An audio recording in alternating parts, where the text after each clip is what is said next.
Welcome and Shavua Tov. Today is Sunday, the 6th of June. I am Rabbi Moshe Silver. I have the honor to be speaking to you today from Chabad of Rechavia in the heart of Jerusalem, and the honor to be presenting my own thoughts from my new book, The Weight of Gold, a unique, I hope, approach and I hope useful approach to the Torah. I want to start off today with just a couple of afterthoughts, if you will, from last week, where we talked about Parsha Shalach. We talked at some length about the character of Nachshon ben Aminadav and the question of why the Midrash accords him such an important leadership role. The famous midrash of him being the first one to jump into the water at the splitting of the sea, and in fact that it was his initiative that finally brought about the miracle, if you will, triggered the miracle that was waiting for somebody to join with God to happen. And so it's just a thought, but in Parshat Naso, out of nowhere, seemingly, the priestly blessing is articulated. God says, tell Aaron and his sons to bless the Bnei Israel, Yivarechecha Hashem Yishmerecha, and so on. And then and it says, V'samu et shemi al Bnei Israel, v'ani lachem. And they will put my name on the Jewish people, and I will bless them. And then come the list of the 12 heads of the tribes who bring the Chanukat Habayit, their offerings for the dedication of the Mishkan. And the first one of them is, anybody? Extra credit? Nachshon ben Aminadav. He's the first. The last one is Achira ben Anan. But in between, there are 10, each of whom has the name of God embedded in his name. Something El, or Abi something, or something done. In other words, each of these names, I encourage you to go back and just take a quick look at that list. In other words, the name of God has literally been put upon 10 of the 12 tribes. And there's my good friend, a very interesting thinker and teacher, Rabbi Francis Nataf, who lives here in Yerushalayim. You can look him up online. He posts a lot of his Torah thoughts online very accessibly. But he wrote about the spies and the notion of why there are two who stand out. Why is it Caleb and Yehoshua? Why not just one? And he goes through an analysis where he says that if it's one against everybody else, the one against everybody else, and he brings examples throughout Tanakh, the one against everybody else doesn't stand. But when there are at least two people who take a side, then you can't just discount it. And so Caleb and Yehoshua, who stand against the other 10, they ultimately are the ones who not just survive, but they're ultimately the ones who prevail. So similarly, the 2 of the 12 here, whose names do not contain the name of God, the very first and the very last, and the last one is Achira, my brother evil, my evil brother, my brother is evil. Okay, so in other words, there's some deep message in the names, not just the fact of these two not having the name of God, but that the very last name, the one who comes along at the end, has the word evil embedded in his name, and nonetheless he's part of the klal.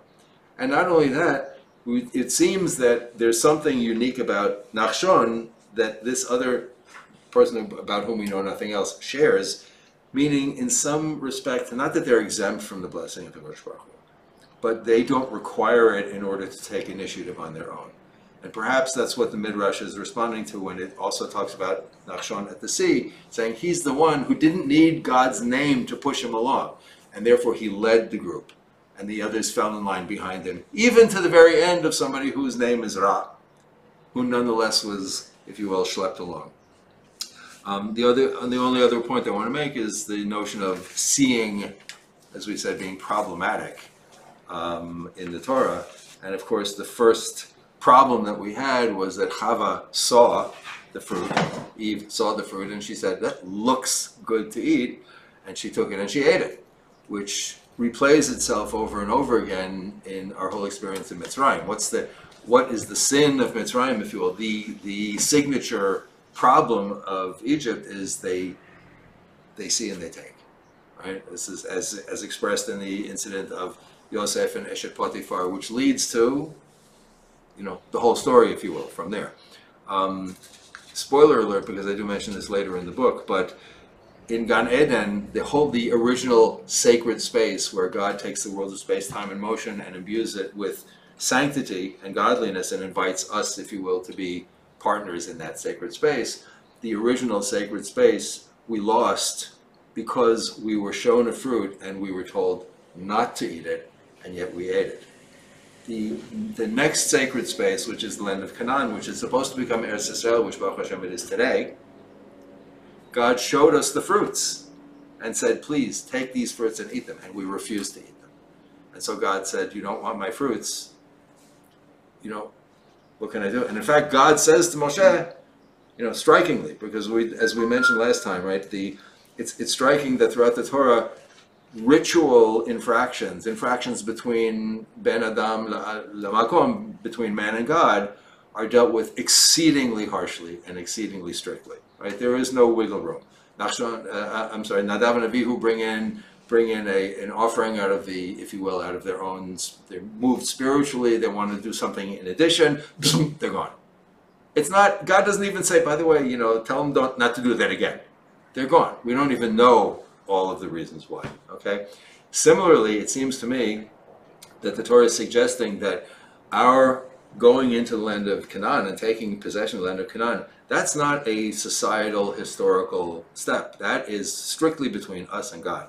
And the proof, if you will, is that God says to Moshe, I'm going to destroy the entire nation. And Moshe says, yeah, but then, what? There goes your whole project. And I think the text also supports that, because the very next thing that happens is right before the Parsha of the Tzitzit is the Mekoshesh. There's somebody out there gathering wood on Shabbat. Again, a ritual infraction, if you will, Ben Adam le Makom, and God says, kill him. Not warn him, not send him to yeshiva, straighten him out, not get him into therapy, kill him. Okay? So now comes Parsha Korach. Can I ask a question? Please. I think part of the underlying theme of so much in life is that we have a number of people seeing the same thing and coming up with different interpretations, and which are really subjective realities.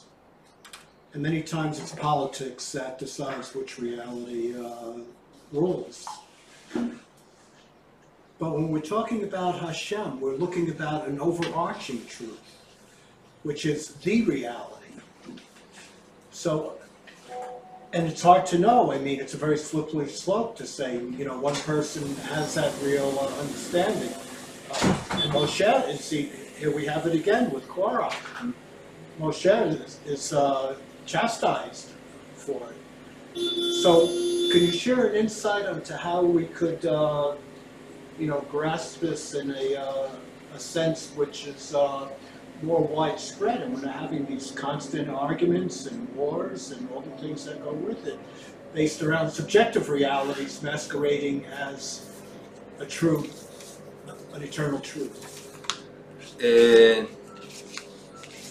No. The simple answer is no. The simple answer is, from my perspective, and I think I'm in reasonably good company in terms of some of the great rabbinic thinkers like Rambam, for example, and other thinkers of different stripes, Yesh Chochma B'Goyim, so whether or not they were religious thinkers or our religion or what have you, to the extent that I can say I know anything, I know that we cannot actually know the nature of God, and I know that we cannot actually know in every specific what God wants for us. So this is a discussion that I had in another setting where I'm teaching a Rambam, actually, and one of the Rabbeim there said, well, we know what God, Rambam is telling us that, very clearly what God expects of us. I said, no, that's not what Rambam is telling us. Rambam is telling us what the halacha is. And there's a world of difference. And he said, but the halacha is what God expects of us. I said, no, the halacha is the halacha. And so I think the simple answer, and it's simple, but it's maybe the most difficult thing in the world, is each one of us and each other person in the world, we must have at all times a profound well of humility and the understanding that we are all doing the best we can with what we believe to be a proper way to live, and we have to make space for other people who believe that they're living the correct way. And we live in a part of the world where there's one group of people who says, well, God said that we have to live this way. Another group of people says God says we have to live this way. And other people say, wait, God says we have to live this way, and so on and so forth. So the only thing that I know logically is God can't mean 100% of all of this all the time, right? So if any one of us is actually right, which I doubt, at least in terms of, in all the specifics of how it's all played out, here's my checklist. If any one checklist is actually right, time will come where in God's own time, God will show that. And until then, we have to take responsibility for each other. So this whole book is about personal responsibility. And we can't know. So I'm sorry if that's not a satisfactory answer in terms of what's the ultimate truth. But the ultimate truth is that human truth is always relative and mutable. And the minute that we know the truth, we are the problem. So, it was taking up time, which is valuable, but I just want to tell, this is one of my favorite stories, which I tell over and over and over again. I promise you I'll tell it another 47 times by the time we finish learning this book. Is the Litvak and the Chassid are sitting together, and they're having a cup of coffee, and the Chassid says, the difference between you and me is from the moment you get up in the morning to the moment you go to bed at night, you think about God. And me, from the moment I get up in the morning to the moment I go to bed at night, I think about myself. The Litvak says, what are you talking about? Look at you with the Bekesha, with the tzitzis hanging down to the floor, with everything, with the payas. I don't understand. Chassid says, let me explain. You wake up in the morning, you say, God wants me to say Modeh Ani. God wants me to wash Neglavasa. God wants me to do brachas. God wants me to go to Minyan. God wants me to learn Daf Yomi. Okay. I wake up in the morning, and my first question is, okay, God, I know that Al Siyid, I have to say Modeh Ani. Al Siyid, I have to wash Neglavasa. Al Siyid, I have to make brachas. Al Siyid, I have to go to Minyan. But what do you want from me as Moshe? What's my personal tafkid in the world? So if I have to, and God forbid that I should say anything negative about Litvaks, my Rabbi is a Litvak, if you will. But I think we must have that kind of humility before. We have to have humility before God. We have to have humility before one another, and it's a huge challenge. So I don't at all pretend that it's something I succeed at all the time. I'm very bad at it, actually, right? Which tells me that that's my personal challenge. So let's try to get through B'ezrat Hashem this chapter on Parsha Korach. Chapter 38, page 214. The Great Undoing, headed with one of my favorite quotes of all time from the movie Cool Hand Luke. What we have here is failure to communicate. If you haven't seen the movie, it's worth it. Moses has failed. After the spies' mission, Moses was supposed to lead the nation into the promised land, and instead, the leaders of the tribes descend into finger-pointing, and the people dissolve in despair. God condemns the Israelites to 40 years of wandering, meaning most of those redeemed from slavery in Egypt will die in the desert. God's promise to bring the people into the land remains, but is now unimaginably distant, as those who heard the promise will not live to see it. At the critical moment when strong leadership was called for, Moses reveals himself as very much not a man of words, and also significantly as not a man of action. His silence while the spies rage at one another, indeed his complete absence from the scene, are baffling. Did Moses hope that the people would learn leadership through this mission?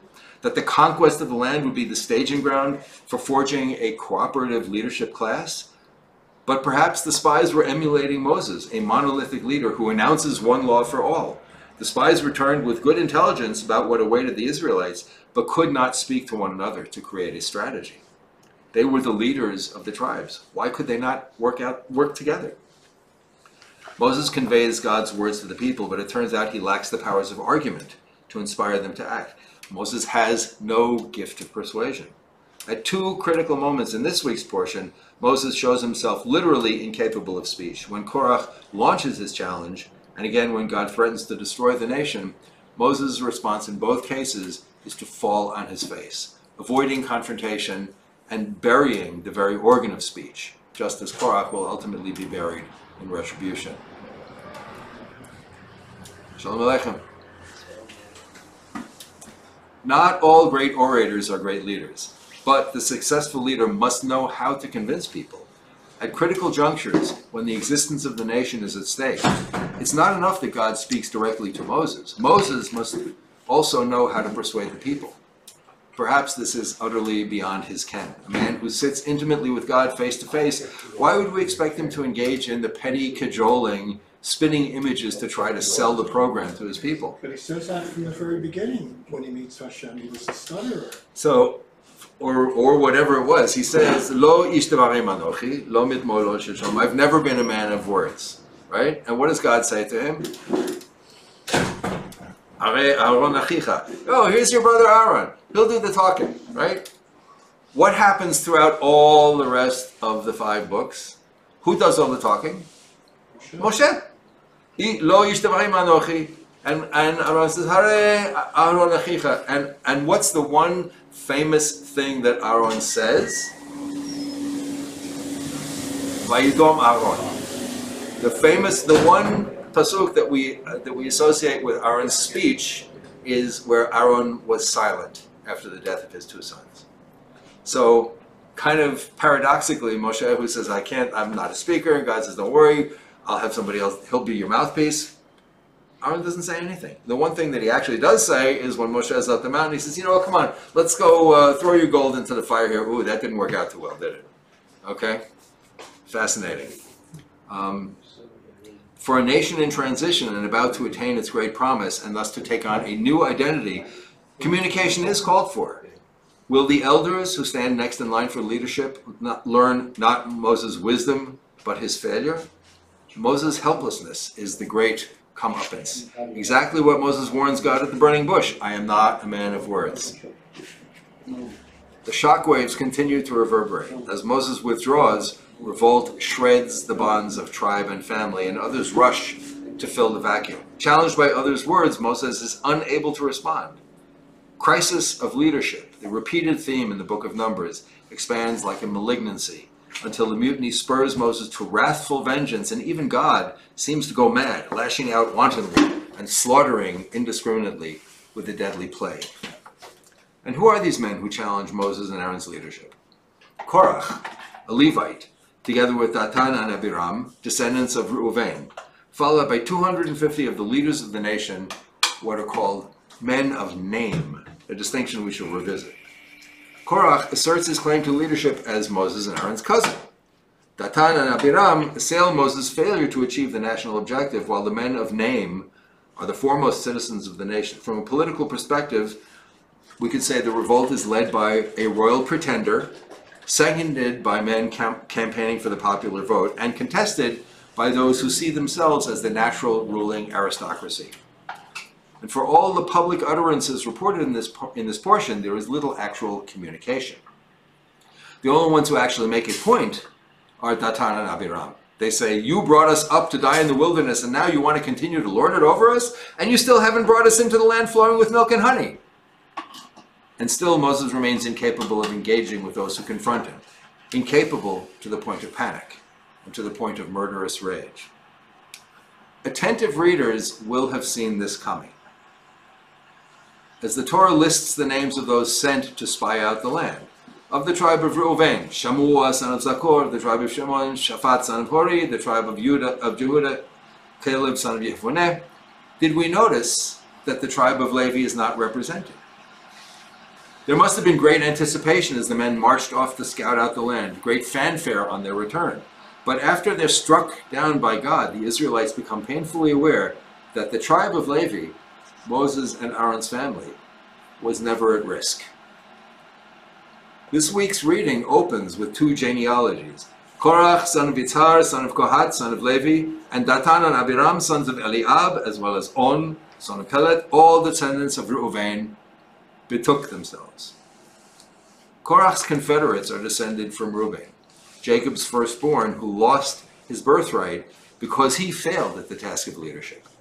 Reuben failed to prevent the brothers from harming Joseph, and then failed to save him from the well. He failed to take charge when the brothers traveled to buy grain in Egypt, failed to act as the head of the family when they returned to Egypt with Benjamin, and did not step forward when Joseph threatened to take Benjamin as prisoner. Reuben was not equal to the tasks demanded of the firstborn. And the inheritance of the firstborn was given to Joseph, while the leadership of the family was split, political leadership going to Judah and the religious leadership to Levi. Reuben's descendants are uniquely positioned to criticize Moses for his shortcomings as a leader. They've also nursed their resentment over generations, obsessed with this slight to their ancestors' honor.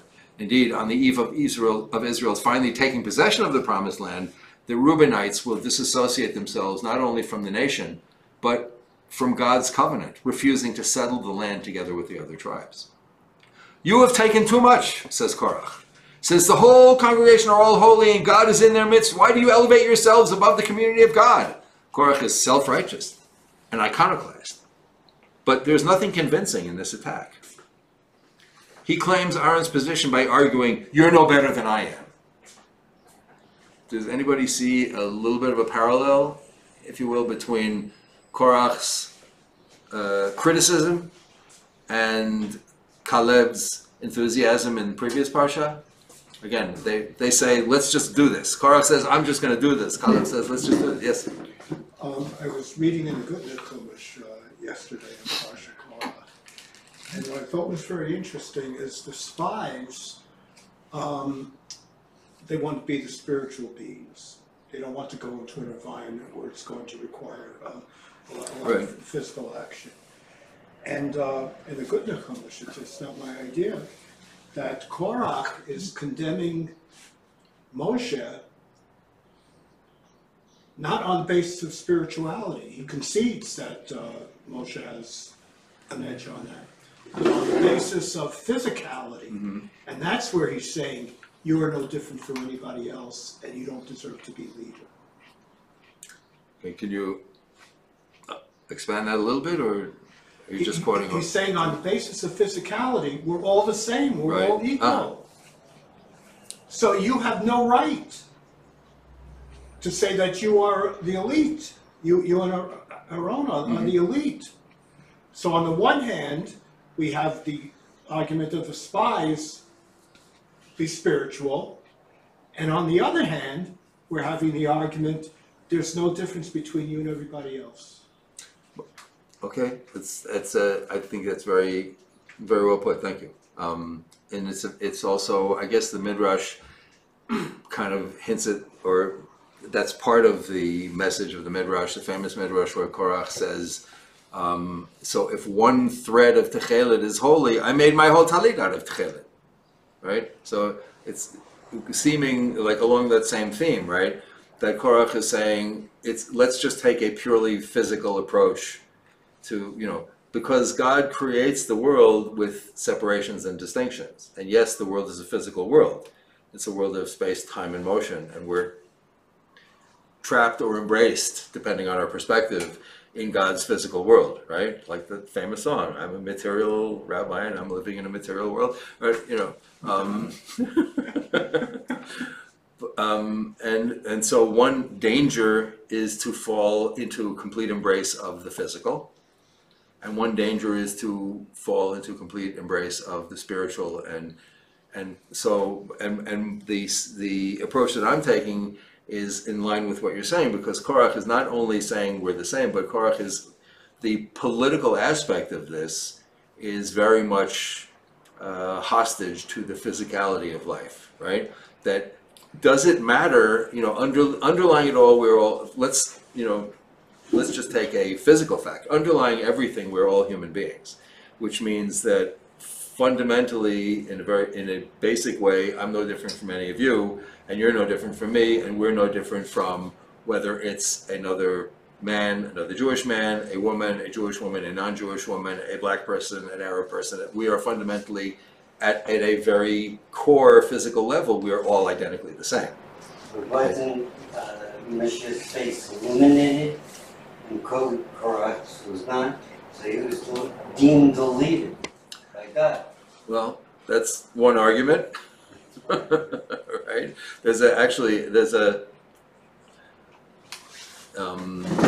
I think there's a whole other message in that, which, B'ezras Hashem, when we come around to that Parsha, we will talk about. But clearly, if Moshe's face was actually illuminated at the time, people had gotten used to it. You know, it's kind of striking how people are capable of getting used to the most extreme situations, whether it's an extreme of, God forbid, of suffering, or an extreme of holiness. And so, presumably, at a certain point, people no longer noticed the beams emitting from Moshe's face, right? It's like, you know, it's shocking and amazing what the human being can get used to. So yes, I think the political message is kind of very much comes down on the side of this physicality of like, you and I are members of the same tribe, so you're no better than me, and I can do this job just as well as you. And who put you in charge? And the answer, as Albert says, is God put him in charge. But okay, Korach says, so what? It seems not to matter to him. And as we will see later, again, the whole book of Numbers is constant struggling over leadership, constant struggling for who's gonna call the shots, who's gonna run the show, who's gonna be in charge of the Jewish people.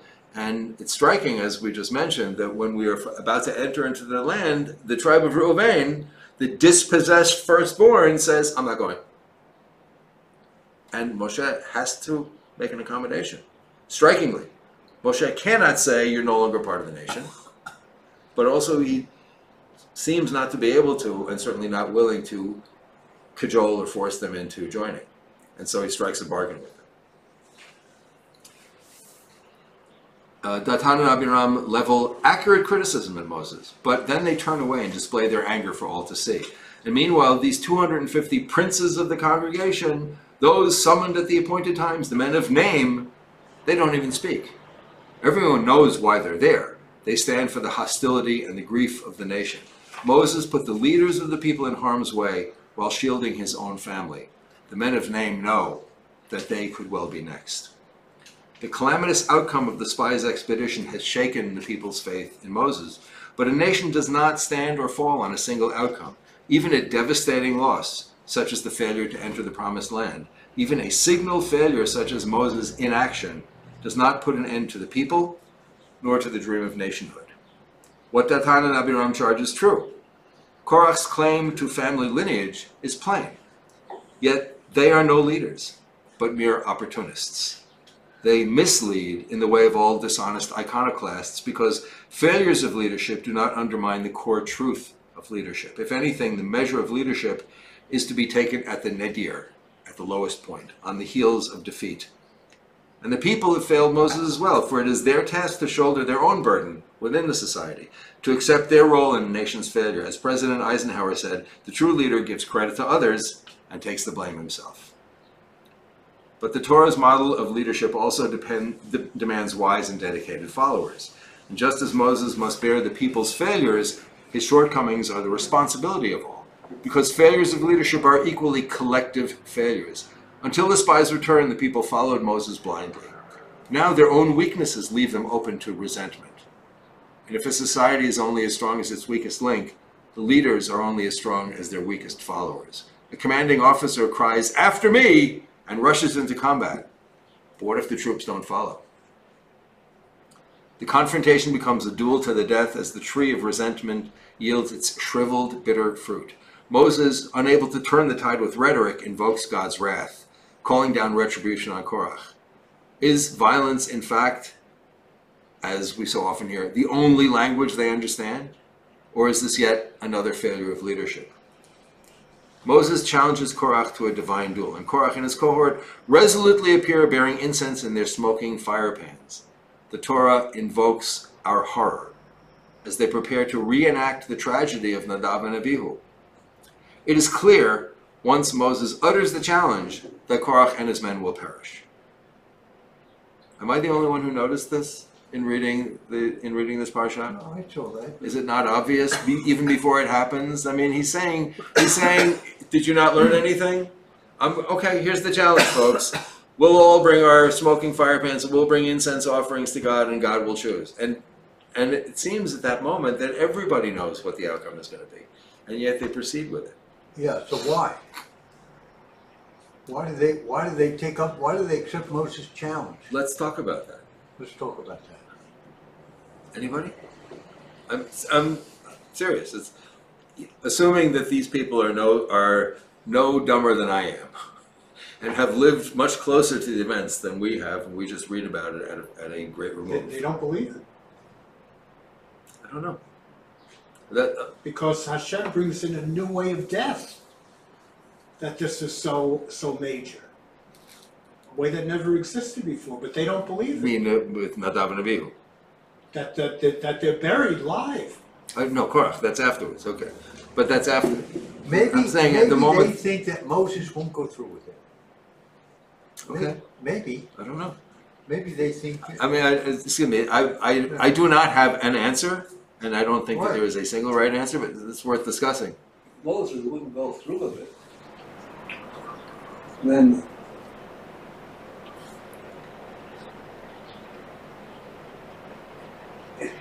he lost.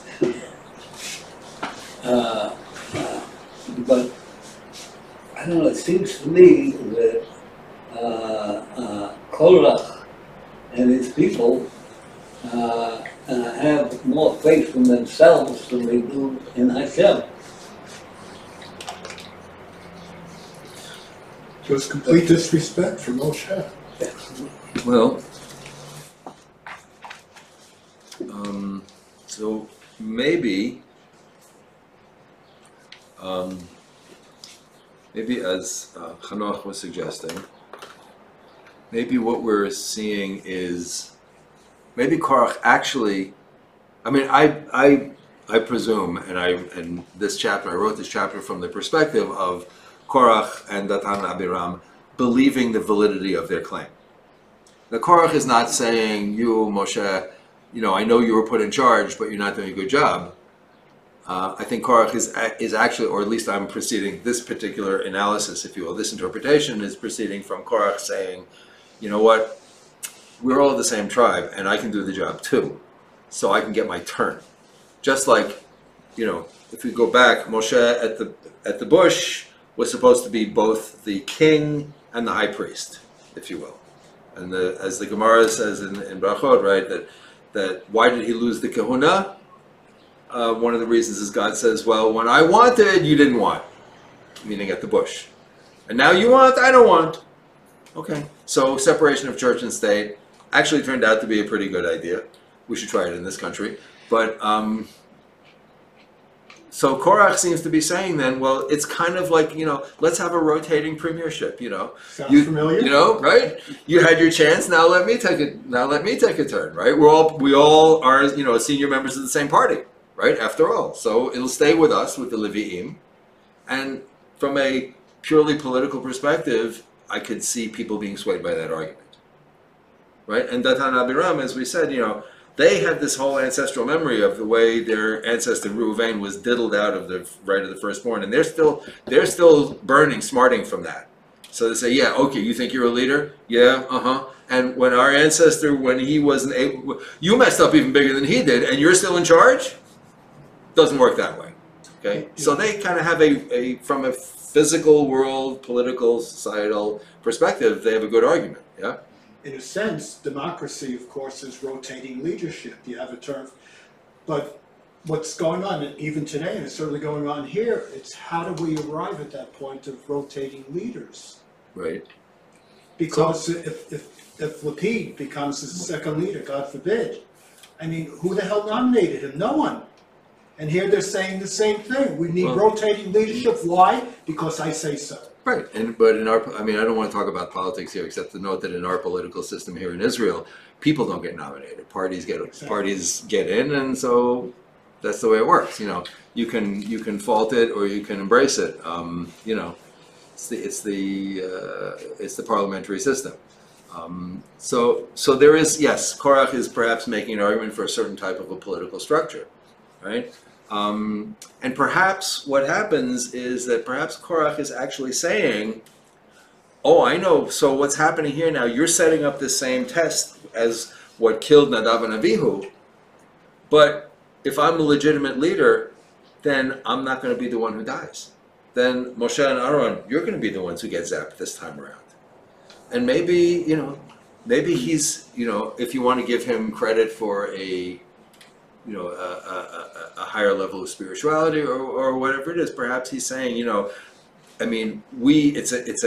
it's something that we accept as a given in our spiritual religious lives, that what we do here in the world affects what happens in Shemayim, affects what happens in heaven, right? That God doesn't just sit there twiddling God's thumbs and letting things go on, but God expects certain behaviors of us, and we either comply or disappoint, let's say. But also, that's the whole notion of prayer,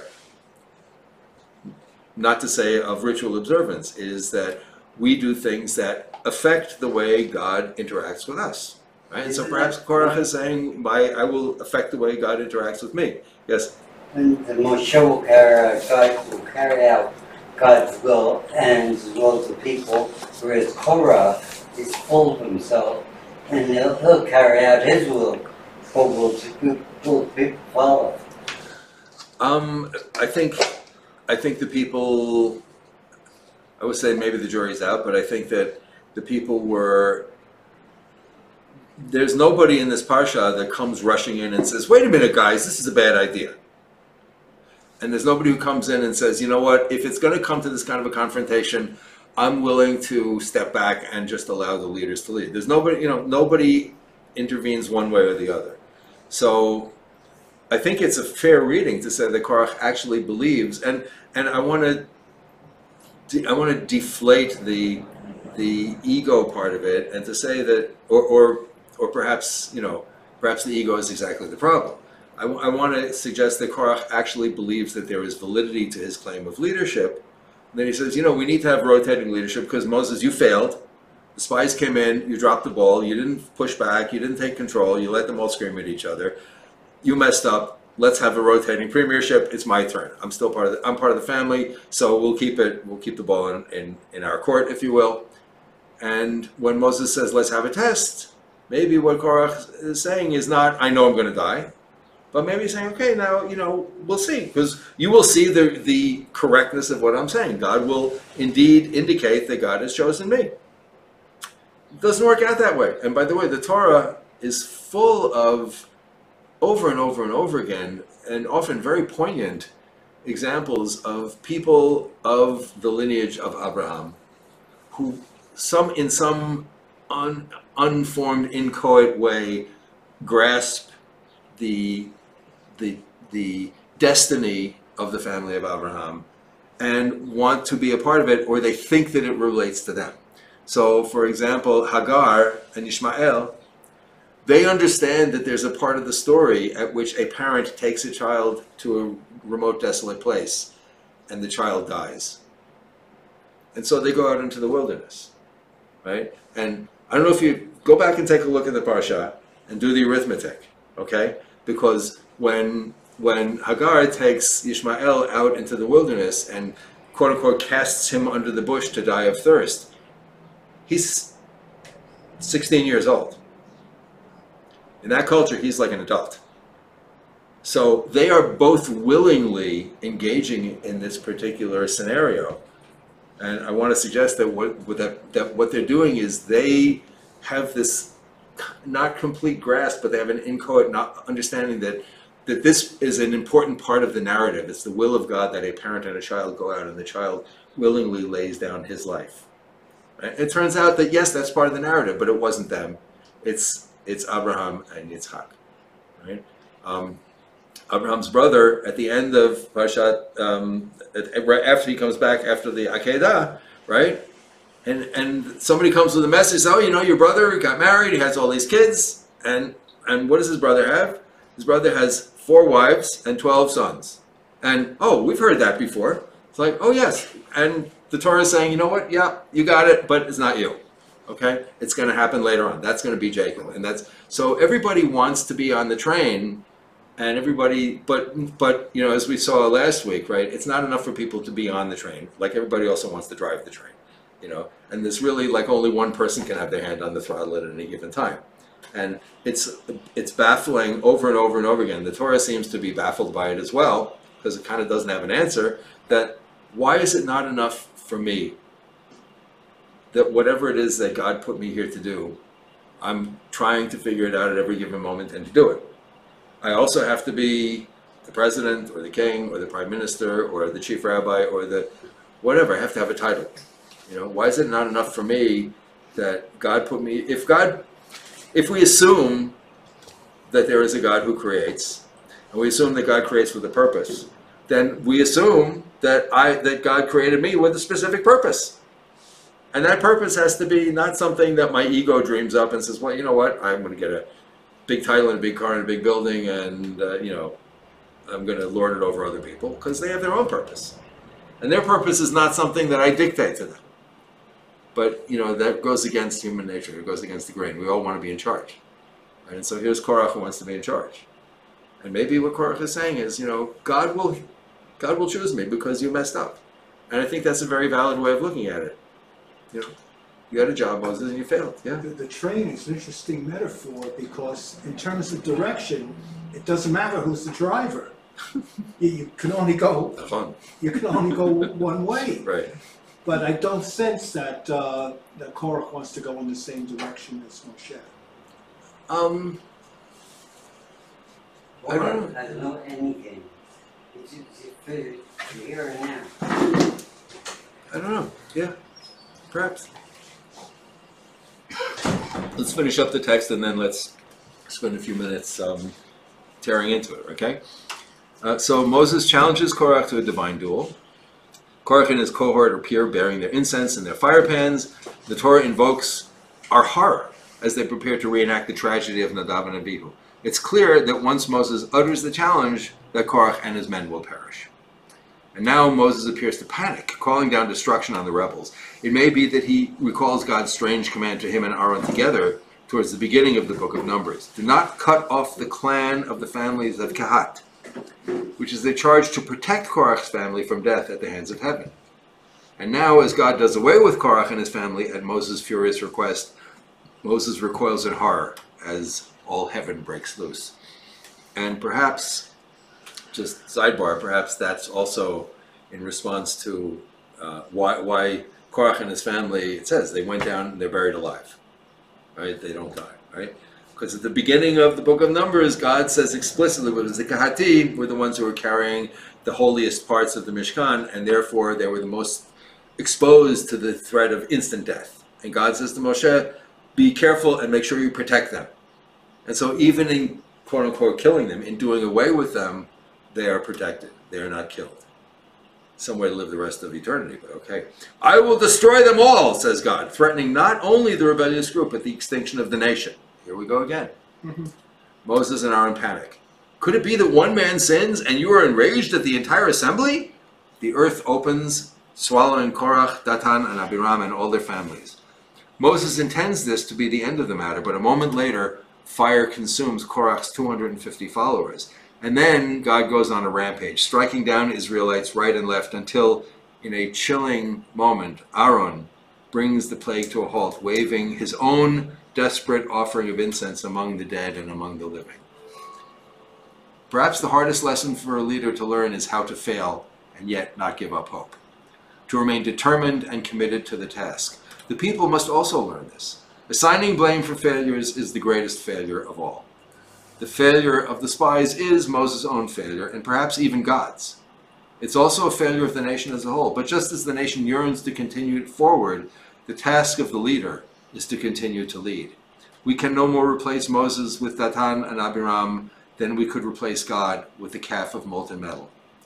Leaders dare not step down when plans don't come together, not even when they themselves are the cause of failure. And this is exactly the argument that Moses brings to God at the incident of the golden calf. The people you chose, says Moses. Yes, they will err, they will fail, but you must hold fast to the vision because, Moses tells God, if you abandon us, then what was all of this for? As Moses continues to learn the lessons of leadership, he models leadership for the next generation of leaders. And perhaps someone will watch. Perhaps someone will learn. If not in this generation, perhaps soon. And if not sooner, then perhaps later. There are moments that make leaders, even if it takes 40 years.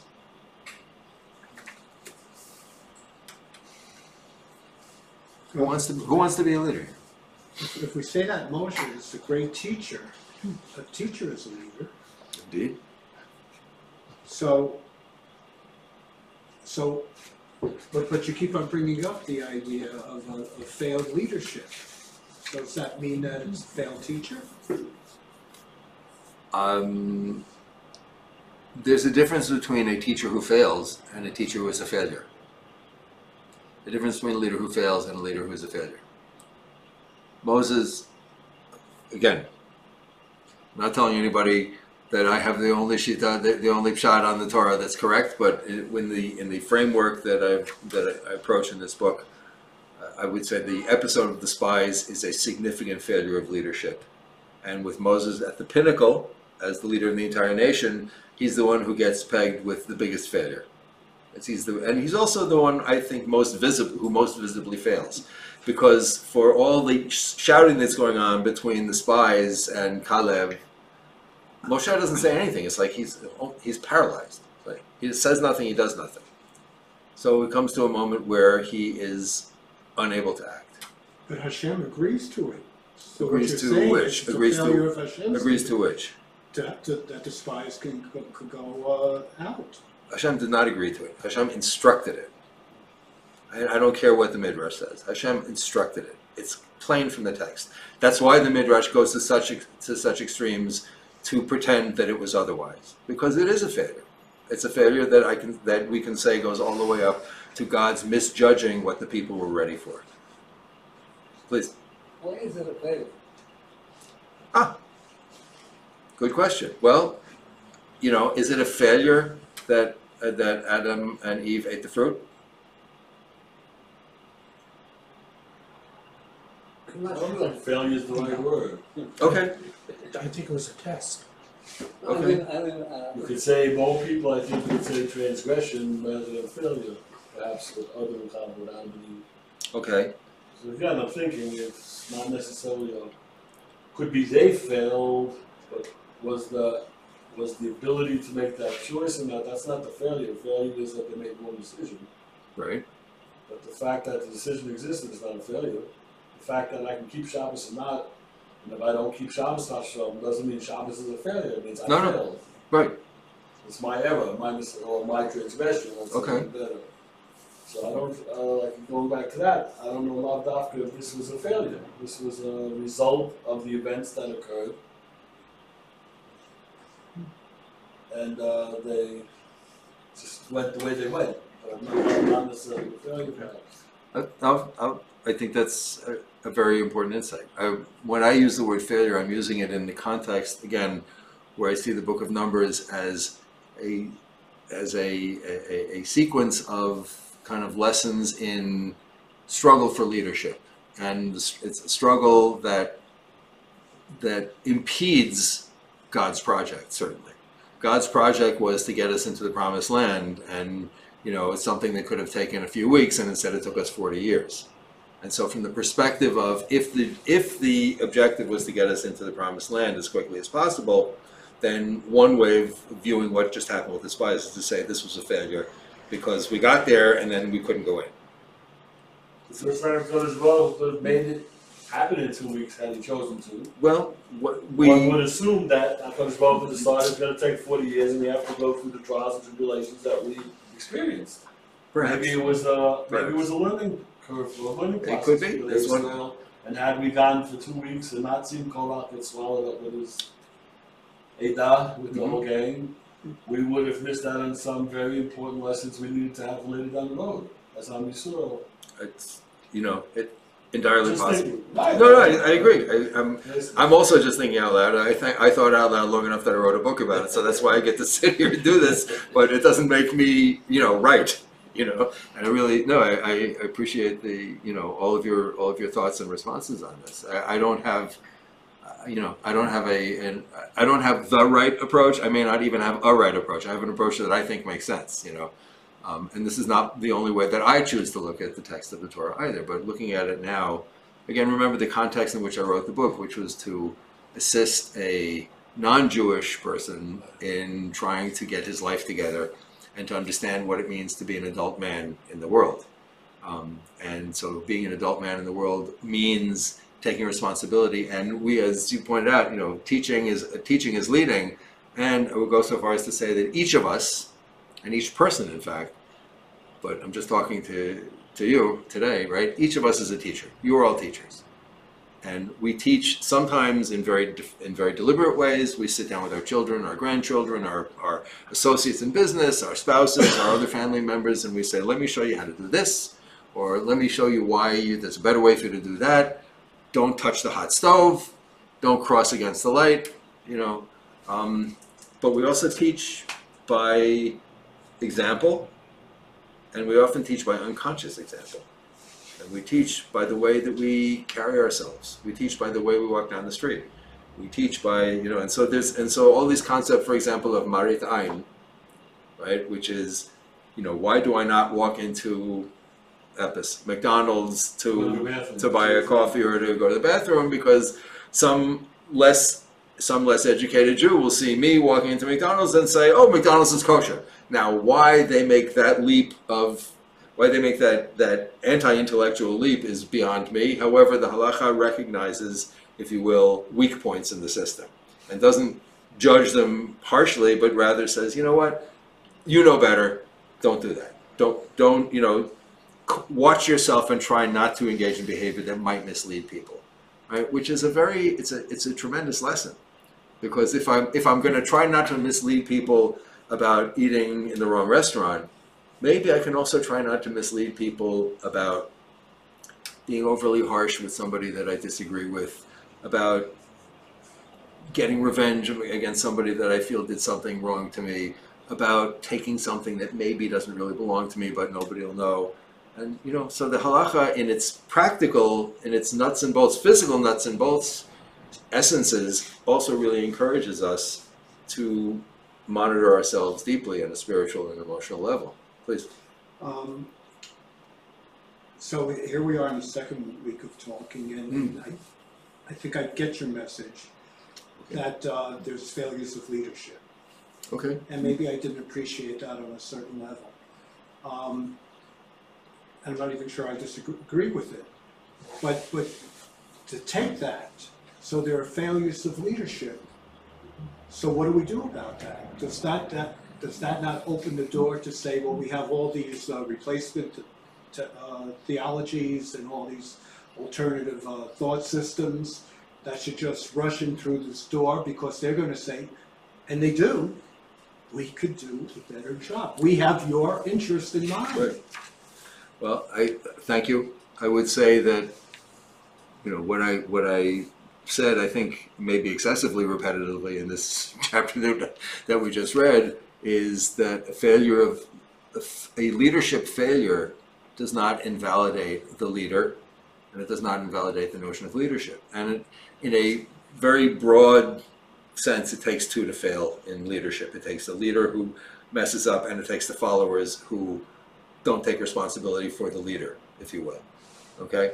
So the counter to what you're suggesting, and yes, that's what, like, everybody says, oh, see, Moses messed up. Korach says, Moses, you messed up, I'll be in charge, right? Perfect, makes perfect sense, right? Well, obviously you weren't equal to the task, so okay, we'll vote you out, we'll rotate somebody else in, right?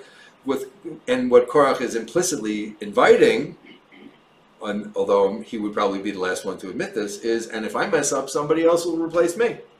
Or maybe he would say that. Who knows? Because he never got the chance. We didn't discuss with him what his outlook is.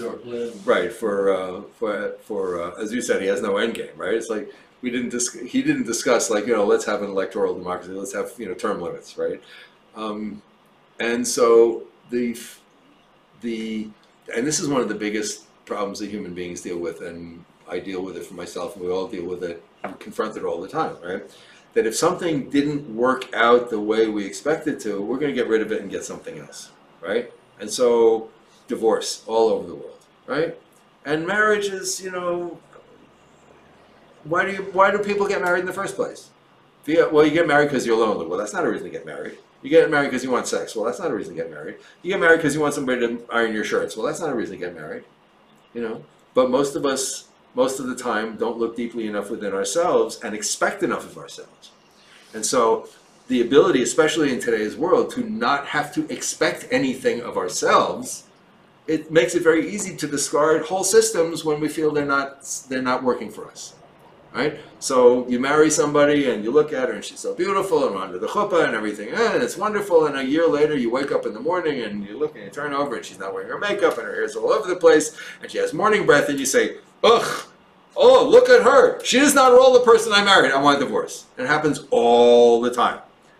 I can't tell you the tragedy of these wonderful women who they marry, they have children, and you know what happens to a woman's body after she's had a few children? Well, she doesn't look the same at age 36 after 2 or 6 pregnancies as she did when you started dating when she was 18. Well, you know what, honey? Sorry, you're over the hill.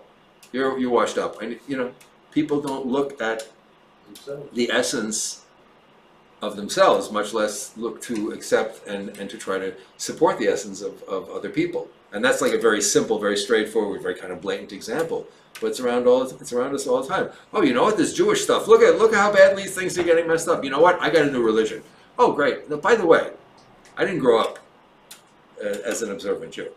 Okay, I chose all of this as an adult.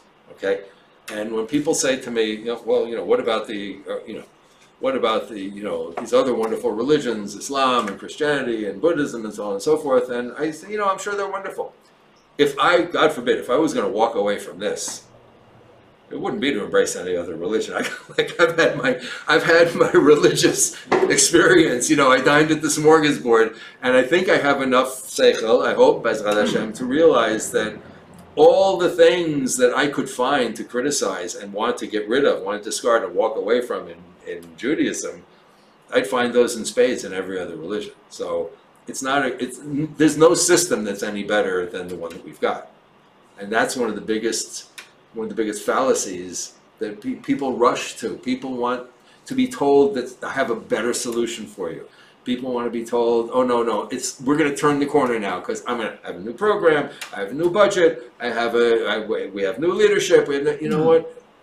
You're saying that's what Korach is saying.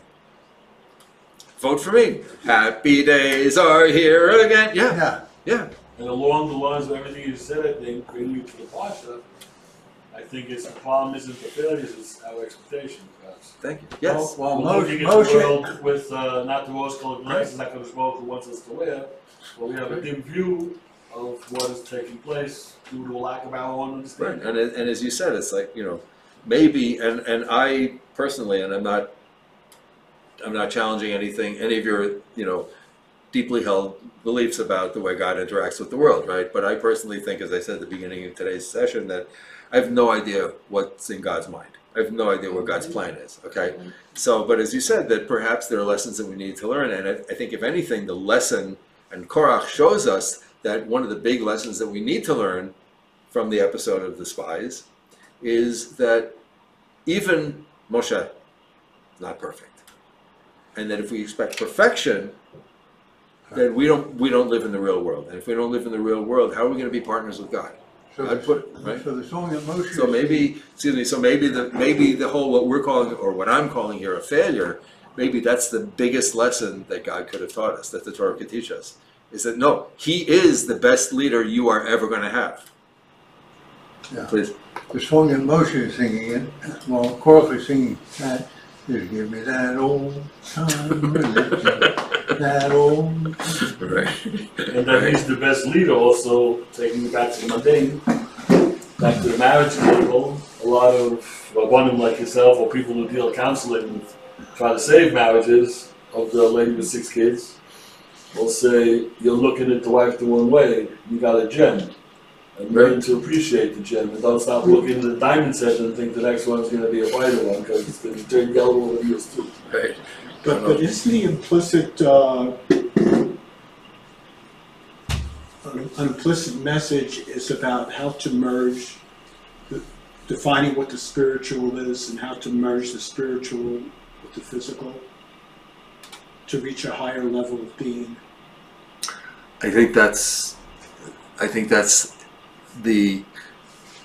and perhaps unique. I mean, I'm not such a big expert on all the other religions of the world. I have done some studying of Christianity and Islam and Buddhism, and I think the unique greatness of Judaism is exactly that you know that we inhabit fully and completely simultaneously a completely spiritual essence and being and a completely physical essence and being, right? And that's like, if I can take another minute, like to one of the great, to me it was a great insight. It was triggered by a conversation with my chavrusa, Rabbi Uri Gordon, who's talking about when we look in the world, we see the natural world runs in cycles, right? The sun goes up, the sun goes down, and we can kind of divide the day into periods where the sun is in parts of the sky, and so the day falls comfortably into 24 hours, and then the sun goes around, and then the moon comes out, and then the moon vanishes, and it reappears, and that happens once every 28, 29 days, and so that's a month, and that happens so and so many times in a cycle until the sun comes back to where it was, and that's a year. And so all these natural cycles in the world, and we sleep, we wake, and animals reproduce, and the people are born, and die, and flowers grow, and they harvest, and so on and so forth. All these natural cycles, okay? What is the least natural cycle that we all observe? Shabbat. What happens in a 7-day cycle? Nothing. Look around you in the world, in the observable world. Nothing happens in 7 days. But God says, no, I'm going to, on all of nature that you can see, I'm imposing this other structure. 6 days you work. By the way, you can't keep Shabbat if you don't work for 6 days. You're not keeping the mitzvah. You're keeping, seriously, if you don't do something creative, I don't mean that everybody has to go out and punch a clock, but we have to be productive for 6 days in whatever manner, Bezrat Hashem, we're capable. Otherwise, you're not keeping Shabbos. Sheshet yamim tavod v'asita kol melachtecha ve yom shivi Shabbat. Right? It's not. So where did that come from? So I want to say that what I realized was the message that the Torah is giving us is that what we think is reality, the physical reality that we inhabit, we think that's reality, but underlying that, there's a divine reality that we really cannot understand. And we certainly cannot derive it from our experience in the world. So we have to recognize that there is this, that God's program, much as God's program exists 100% in this world in which we live and breathe, Baruch Hashem, Ad Mea V'Esrim, in good health, right? That God's program equally exists in a way which we can never fathom it. And so the closest we can come to it is we keep Shabbat. And that's a day where it's really, it really is, I think it's Heschel who says it's a day that's outside of time. And it really is. Because time is what we observe in the cycles. Time is the sun goes up, the sun goes down, the moon comes up, the moon goes down, the moon appears, it disappears, right? The year, right? That's time. But outside of time, a relationship with God. And that's what God says at the very beginning. I'm going to give you this cycle that you will never be able to observe in the natural world. And that's the key to, that's how we balance this, physical, spiritual. It's the message that there is a deeper cycle, a deeper reality, and we have to keep them both. It's a great gift, much as it's a great challenge.